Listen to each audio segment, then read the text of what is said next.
Olá, pessoal, beleza? Carlos Barbosa, Direito Administrativo, tema novo, junto com você até a aprovação, não é isso? Bom, tema novo, mesma matéria, Direito Administrativo, mas agora a gente vai trabalhar um tema muito interessante, mas muito interessante mesmo. Vamos começar a trabalhar aí os atos administrativos, Imagina só, gente, a administração pública ela sempre visa alcançar o interesse público, não é isso? Sempre a administração pública quer alcançar lá o interesse, o bem comum, o interesse coletivo. Bom, enfim, o que acontece? Para alcançar o interesse público, a administração pública coloca em prática o que a gente chama de poderes administrativos. Os poderes administrativos são todos aqueles instrumentos estabelecidos pela lei para que a administração pública alcance esse interesse público.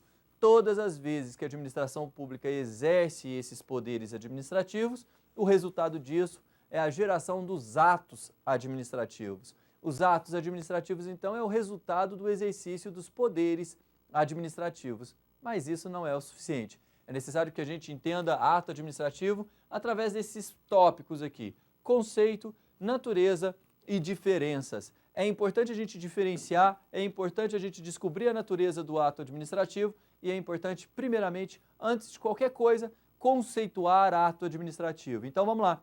Ato administrativo é toda manifestação de vontade realizada pelo Estado ou por quem lhe faça as vezes, regida por normas de direito público, manifestação de vontade do Estado ou de quem lhe faça as vezes, regida por normas de direito público, que garante ao poder público uma posição de supremacia em relação ao particular.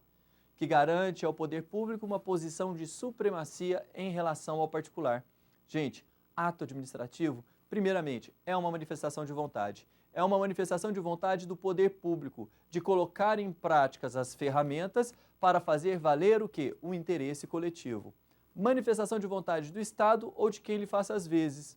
Quem será que lhe faz as vezes do Estado? A administração pública direta e indireta.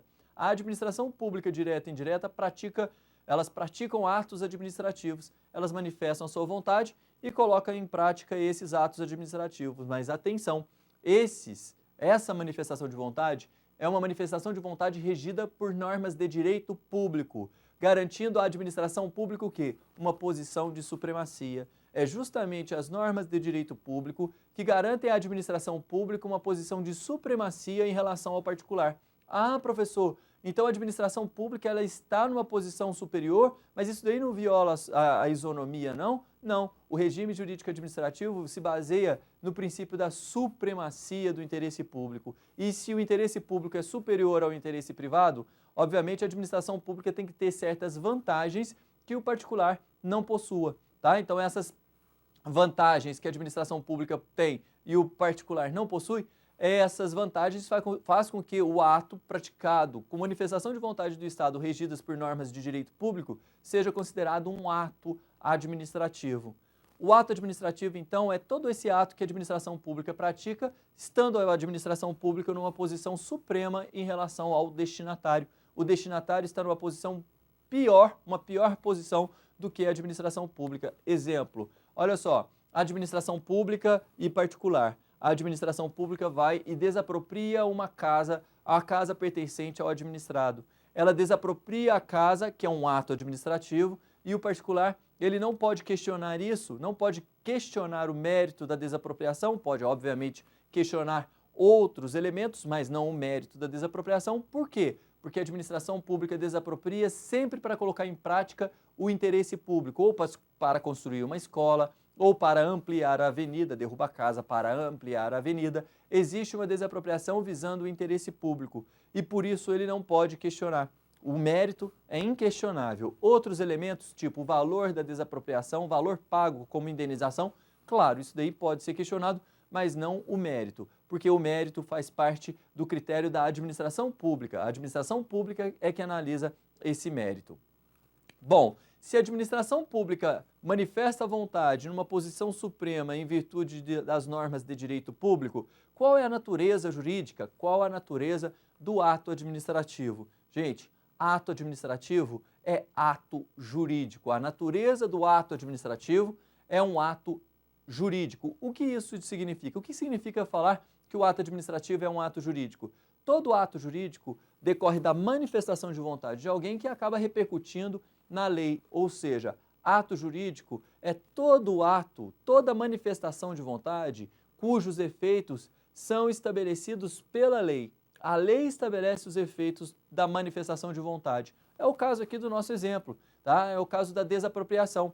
Quando a administração pública pratica um ato, que ato? Desapropriação, todos os efeitos dessa desapropriação são estabelecidos por quem? Pela lei. A lei é que estabelece os efeitos da desapropriação. Ah, não é o administrador? Não, professor. Não, não é o administrador. Por quê?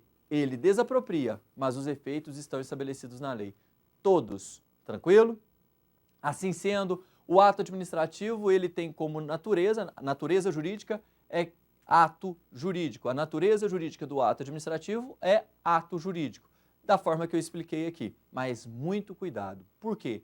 Não podemos confundir ato administrativo com contrato administrativo. Olha a diferença. O ato administrativo é uma manifestação de vontade e os efeitos estão na lei.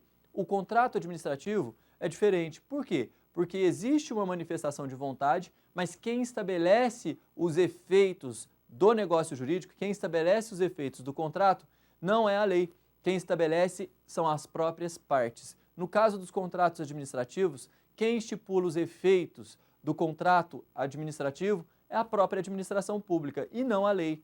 Dá um exemplo, professor. Imagina só, uma determinada administração pública municipal contrata uma empresa para prestar um serviço público. Contratou lá a empresa para prestar o serviço público. Contrato. Quem é que vai estabelecer as condições do serviço? Quem vai estabelecer a forma de executar? Quem é que vai estabelecer se será dada garantia ou não? É a própria administração. A administração pública estabelece o modo de agir da outra parte nesses contratos administrativos, porque são contratos de adesão. Existe diferença entre ato administrativo e contrato administrativo? Sim. Nos contratos administrativos existe o quê? Existe um negócio jurídico. Existe uma manifestação de vontade cujos efeitos são estabelecidos pelas vontades ali estipulantes, ou seja, tanto a vontade da administração ou particular pode acabar repercutindo nos efeitos do negócio. Geralmente, a administração pública estabelece os efeitos e a outra parte simplesmente adere. No ato administrativo, não. No ato administrativo existe uma manifestação de vontade e os efeitos dessa manifestação de vontade são estabelecidos pela lei. É diferente. Diferente do ato de desapropriar, outra coisa é falar em contrato administrativo. Completamente diferente esses dois institutos, tudo bem? Então é importante a gente saber isso daí, essa é uma diferença que cai muito em prova, ato administrativo, contrato administrativo, tá? Conceito de ato administrativo, essas diferenças, a natureza jurídica também é muito importante a gente saber. Vamos ver como que essa matéria cai em prova? Olha só. O ato administrativo tem fundamento... julgue a seguinte assertiva. O ato administrativo tem fundamento no regime jurídico administrativo, sim ou não? Sim. Agora vamos ver por quê. Lembra lá, gente, regime jurídico administrativo. O que é o regime jurídico administrativo mesmo? É aquele tratamento dado pelo direito a uma determinada matéria, não é? Dentro do direito administrativo. Regime jurídico administrativo é o tratamento diferenciado dado pela lei à administração pública. E esse regime jurídico administrativo concede à administração pública prerrogativas e sujeições. Prerrogativas são aquelas vantagens que a administração pública tem para implementar o interesse público, colocar em prática o interesse público, não é? Isso daí são as prerrogativas, vantagens para colocar em prática o interesse público. Regime jurídico administrativo concede à administração pública também algumas sujeições, alguns deveres. Dever de respeitar certos limites, não é verdade? Então, olha só, o ato administrativo, ele nasce ou não do regime jurídico administrativo? Tem fundamento ou não no regime jurídico administrativo? Resposta, sim, tem fundamento no regime jurídico administrativo. Por quê? Porque o ato administrativo, né, na prática do ato administrativo, a administração atua com supremacia. Não é isso que eu falei no conceito? Sim. A administração atua com supremacia em relação ao administrado. Se atua com supremacia em relação ao administrado, a administração pública está agindo de acordo com o regime jurídico administrativo, porque ela está agindo com uma prerrogativa. prerrogativa que acaba repercutindo nessa manifestação de vontade. Então, olha só, desapropriação, a administração pública está agindo com prerrogativa. Aplicação de uma multa, multa de um policial em um particular porque parou o carro em local não apropriado. Multa, prerrogativa da administração pública. A administração pública está exonerando um servidor. Exonerou um servidor lá porque ele não está trabalhando de forma eficiente. Exoneração, tá? Ele não passou na avaliação de rendimento. Exoneração, nesse caso, ato administrativo. A administração pública está demitindo um servidor porque ele praticou um ato infracional. Ele praticou um ato infracional, então a administração pública está demitindo esse servidor. A administração pública, em todos esses exemplos, ela está agindo com supremacia em relação ao particular. Nesse caso, é inquestionável a situação no que tange ao mérito, mas é questionável, pode ser questionado os atos administrativos no que tange à legalidade. Tudo bem? Então, o ato administrativo possui essas características e essa resposta aqui, ó, o ato administrativo tem fundamento no regime jurídico administrativo, é só você lembrar. Toda vez que você lembrar dessa palavra, você vê essa palavra em prova, regime jurídico administrativo, você vai ter que lembrar do quê? Você vai ter que lembrar da posição de supremacia da administração. Se ela está numa posição de supremacia, ela está agindo de acordo com o regime jurídico administrativo, ela está agindo com prerrogativas em relação ao particular. Tudo bem? Bom, pessoal, é isso, né? E aguardo o nosso próximo encontro. A gente vai continuar falando aqui de ato administrativo. É um tema muito legal, muito interessante. E a gente vai continuar aí falando com você. A gente vai fazer questões muito interessantes. Por quê? Por quê, professor? Porque eu, você, juntos até a aprovação. Grande abraço, tchau, força!